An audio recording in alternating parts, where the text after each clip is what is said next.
Hey guys, welcome to Filmiverse. তো গত ১০-১২ দিন ধরে কোনো ভিডিও আপলোড করতে পারিনি। অ্যাকচুয়ালি একটু খুব ব্যস্ত ছিলাম। তার ফলে কোনো মুভি বা সিরিজও আমার সেইভাবে দেখা হয়নি। আর অনেক মুভির ট্রেলার আর টিজার বেরিয়েছে, সেগুলো দেখা হয়নি। তবে হ্যাঁ, কয়েকটা মুভি আর সিরিজ দেখেছি যেগুলোর উপর আমি অলরেডি মানে ভিডিও দেবো আপকামিং ডেজে। তবে আজকে এই যে ভিডিওটার ব্যাপারে কথা বলবো সেটা হচ্ছে রজনীকান্তের যেটা আপকামিং যে মুভি বেরোচ্ছে সেটার একটা টাইটেল টিজার বেরিয়েছে ইউটিউবে। তো গত দুদিন আগে বেরিয়েছে। তো সেটাই দেখবো আর সেটার ব্যাপারে কথা বলবো। তবে এই মুভিটা যেটা বেরোচ্ছে সেটা অনেকদিন আগে, সেটার অ্যানাউন্সমেন্ট বলতে অফিসিয়ালি কিছু অ্যানাউন্সমেন্ট হয়নি। তবে যে ডাইরেক্টর লোকেশ কানারাজ, তো ডাইরেক্টর অলরেডি অ্যানাউন্সমেন্ট এটা করেছিল যে সে একটা মুভির উপরে কাজ করছে, যে মুভিটার নাম হচ্ছে থালাইভার 171। তো সেটার অ্যাকচুয়াল যে কী নাম হবে সেই নামটা তখনও বলা হয়নি। তো নামটা যেটা এখন জানা গেল যে নামটা হবে কুলি। তো সেই টিজারটা মানে সেই টাইটেল টিজার বেরিয়েছে, সেটা একবার দেখে নিই, তারপরে লোককে কথা বলছি। এবার টিজারটা দেখলাম 3 মিনিটের ওপরে। তো জানি না টিজারে মানে এত বড় টিজার কেন দিল, যেখানে শুধুমাত্র সেটা টাইটেলের উপর। তো আগে দেখি, তারপরে সেই ব্যাপারে।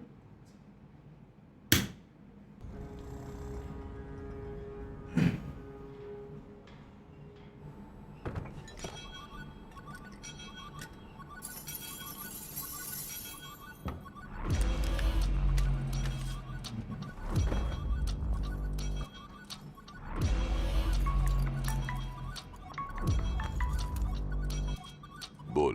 एक बंदा पोर्ट सिक्योरिटी तोड़ के अंदर आ रहा है, माल संभालना। रजनीकांत।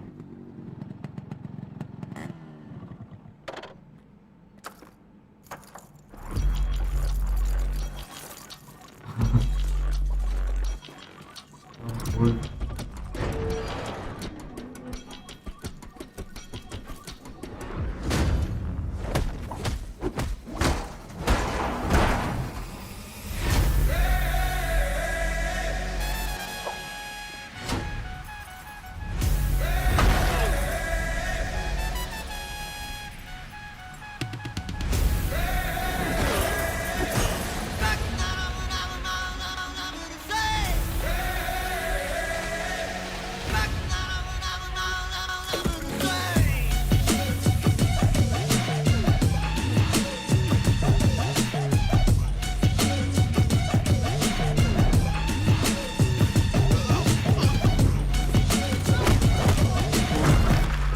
बाबा आए दादा आए रुके नहीं निकल लिए। न गलत न सही, बस खेलते रहो। तुझे पापी कहेंगे, बुरा मत मानना। राह चाहे जो भी हो, ऐश करना मत भूलना।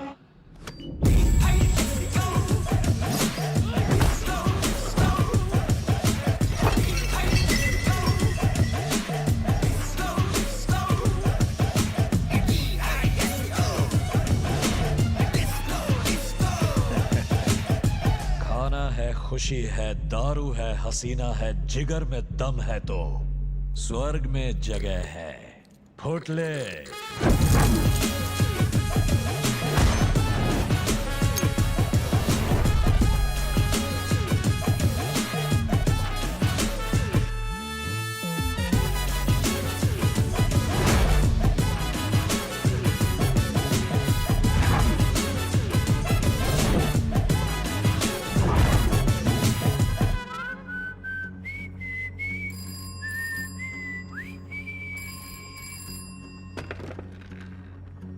अबे गलीस, कोई फोन नहीं उठा रहा है। जो अंदर आया उसे मिटाया कि नहीं?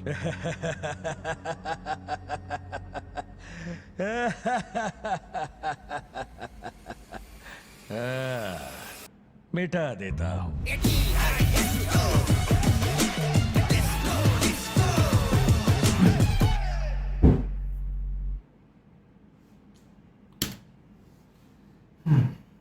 তবে টিজারটা প্রথমত 3 মিনিট 16 সেকেন্ডের টিজার। আর এটা টাইটেল টিজার আমি আমার যত সম্ভব জানা আছে, মানে আমি আজ পর্যন্ত এত বড় টাইটেল টিজারের দেখিনি। কারণ টাইটেল টিজারগুলো মানে যেখানে শুধুমাত্র জাস্ট টাইটেল অ্যানাউন্সমেন্ট হয়, সেটা কয়েক সেকেন্ডের হয়, মানে 20-25 সেকেন্ডেরই হয়। আর এখনকার দিনে প্রথমত মুভির যে প্রমোশনের যে প্যাটার্নটা, সেটা পুরোপুরি চেঞ্জ হয়ে গেছে। আগে প্রথমে টাইটেল অ্যানাউন্সমেন্ট হবে, তারপরে একটা টিজার বেরোয়, তারপরে ট্রেলার বেরোয়, টিজার মানে গ্লিমস বেরোয়, তারপরে ট্রেলার, কোনো ক্যারেক্টার পোস্টার বেরোয়, তারপরে গান বেরোয়। বাট এই মুভি এটাতে যেটা দেখলাম 3 মিনিট 16 সেকেন্ডের প্রথমে টিজারটা, আর টিজার যে আমার যেটা দেখে মনে হলো, যখন অ্যানিমেল সিনেমাটা যেটা বেরিয়েছিল রণবীর কাপুরের, সেটা ফার্স্ট যখন একটা টিজার বেরোয়, তো মানে সেটা যেইভাবে শ্যুটটা করেছিল সেটা কিন্তু অ্যাকচুয়াল মুভিতে ছিল না। তেমনই সেম এইটাতেও ক্ষেত্রে, কারণ এখানে যেইভাবে অ্যাকশনটা যেটা দেখেছি, প্রথমত লোকেশ কানাগরাজের মুভি, আর মিউজিক হচ্ছে অনিরুদ্ধ রবিচন্দ্রন, আর দুজনেই কম্বিনেশন খুবই সাংঘাতিক কম্বিনেশন, এটা আমরা অনেক মুভিতে দেখে এসেছি। আর লোকেশ কানাগরাজের অলরেডি এর আগে 3-4টে মুভি আছে, যেমন হচ্ছে যে মানে ওনারই একটা ইউনিভার্স ক্রিয়েট হয়েছে এলসিইউ নামে, যেখানে অলরেডি লিও আছে, বিক্রম আছে, ক্যাথি আছে। বাট এই মুভিটাও সেটা মানে আগে যখন অ্যানাউন্সমেন্ট যখন হয়, তখন এটা মানে সবাই সেটাই একটা স্পেকুলেট করেছিল যে এটা হয়তো এলসিইউরই একটা পার্ট হবে, মানে এলসিইউ ইউনিভার্সের মধ্যেই হয়তো এই মুভিটা আসবে, মানে যেটা রজনীকান্তের। বাট পরে সেটা অ্যানাউন্সমেন্ট করা হয় যে না, এটা পুরোপুরি একটা স্ট্যান্ডার্ড মুভি হবে। তো এখানে যে টিজারটা যেমন দেখিয়েছে, বাট আমার অতটা ভালো লাগেনি, তবে কিছু যেইগুলো ভালো লেগেছে, প্রথমত যে ব্ল্যাক অ্যান্ড হোয়াইট যে কম্বিনেশনটা দিয়েছে, আর সাথে যে গোল্ডেন কালারের যে থিমটা দিয়েছে, সেটা নো ডাউট ভালো লাগছে দেখতে। আর মিউজিকের ব্যাপারে কিছু বলবো না, কারণ মিউজিক রবিচন্দ্রনের মিউজিক যথেষ্ট ভালো হয়, অনিরুদ্ধ রবিচন্দ্রনের মিউজিক যথেষ্ট ভালো হয়। যে কোনো মুভি আপনারা উঠে দেখে নেবেন, তো প্রত্যেকটা মুভিতে ব্যাকগ্রাউন্ড যে স্কোরগুলো হয় বা ব্যাকগ্রাউন্ড মিউজিকগুলো খুবই ভালো হয়। আর বাট এখানে যে অ্যাকশন যেটা দেখিয়েছে রজনীকান্তের, যে অ্যাকশন, সেই অ্যাকশনটা আমার পার্সোনালি ঠিক ভালো লাগলো না। কেন? কারণ প্রথমত এই যে শ্যুটটা যেটা দেখিয়েছে টিজারে, এটা আমার যেটা মনে হয় সেটা মুভিতে নেই, এটা আলাদা করে একটা সেপারেট হয়ে বানানো, যেটা অ্যানিমেলের ক্ষেত্রেও হয়েছিল। যে অ্যানিমেল আমরা যখন প্রথম টিজারটা যখন দেখি, আপনারা ইউটিউবে দেখে নেবেন, ওটা টি সিরিজের যেটা স্টুডিও, সেই স্টুডিওতে ওই করিডোরের মধ্যেই শ্যুটটা হয়েছিল। বাট পরে যেটা আমরা সেটা মুভিতে দেখি, বাট সেটা পুরোপুরি লোকেশনটা আলাদা। আর দুটোর মধ্যে আপনারা কম্পেয়ার করে দেখবেন, দুটোর মধ্যে অ্যাকশন সিকোয়েন্স অনেকটাই আলাদা। সেম এই জিনিসটার ক্ষেত্রে, মানে এটার ক্ষেত্রেও তাই হয়, কারণ এরকম একটা অ্যাকশন লেভেলের একটা মুভি, সেখানে একটু অ্যাকশনটা একটু ঠিক ভালো লাগলো না, মানে সেরকম লাগেনি অ্যাকশনটা। আর প্রথমত রজনীকান্ত যথেষ্ট বয়স হয়েছে ঠিকই, বাট এখনও রজনীকান্তের অনেক মুভি রিসেন্টলি দেখে নেবেন, লাস্ট যেটা জেলার বেরিয়েছিল সেখানে কত ভালো অ্যাকশন দিয়েছিল, বাট এটা এখানে এই অ্যাকশনটা ঠিক ভালো লাগেনি, কারণ প্রথমত এটার অরিজিনাল মানে মুভিতে এই সিনগুলো নেই, হয়তো থাকবে বাট প্যাটার্নটা পুরো আলাদা থাকবে।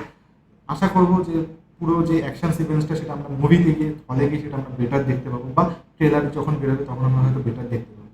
আর নো ডাউট যেটা এই ব্ল্যাক অ্যান্ড হোয়াইট থিমে করেছে সেটা ভালো লাগছে দেখতে। আর প্রথমত লোকেশ কানাগরাজের মুভি ভালো হবেই, সেটা আগে থেকে একটা মানে একটা বিশ্বাস থাকে যে এর মুভি ভালো হবে, কারণ যে কোনো মুভি এর ভালো হয়। তো এখনও ট্রেলার মানে এরপরে টিজার একটা বেরোবে, তারপরে ট্রেলার বেরোবে। আর মুভির যেটা রিলিজ ডেট, সেটা আমার যেটা মনে হয় সেটা এই 2024-এর হয়তো শেষের দিকেই হতে পারে, মানে 2025 হয়তো হবে না, কারণ এখন এটা মার্চ মাস, এই মার্চ না সরি, এখন এটা এপ্রিল মাস, এই এপ্রিলেই এটা যখন একটা ফার্স্ট টাইটেল টিজার দিয়েছে, তো তার মানে এখনও 7-8 মাস বাকি মুভিটা রিলিজ হতে। তার আগে অনেক কিছুই বেরোবে, ট্রেলার এসব বেরোবে, তো এই বছরই সেটা রিলিজ হয়ে যাবে। সেটা তো আপনাদের দেখে কেমন লাগলো আপনারা জানাবেন। আর যদিও আমি 2 দিন পরে ভিডিওটা দিচ্ছি, ওই যেটাই বললাম ব্যস্ত ছিলাম, তো আমার ঠিকঠাকই লেগেছে, বাট ওই অ্যাকশন সিকোয়েন্সগুলো ছাড়া। তো দেখা যাক মুভিটা কেমন হয়, এরপরে মানে মুভি তো পরে, এরপরে ট্রেলারের জন্য অপেক্ষা করবো। তো আপনারাও দেখে জানাবেন কমেন্ট বক্সে কেমন লাগলো। তো দেখা হবে নেক্সট ভিডিওতে। Thank you so much for watching.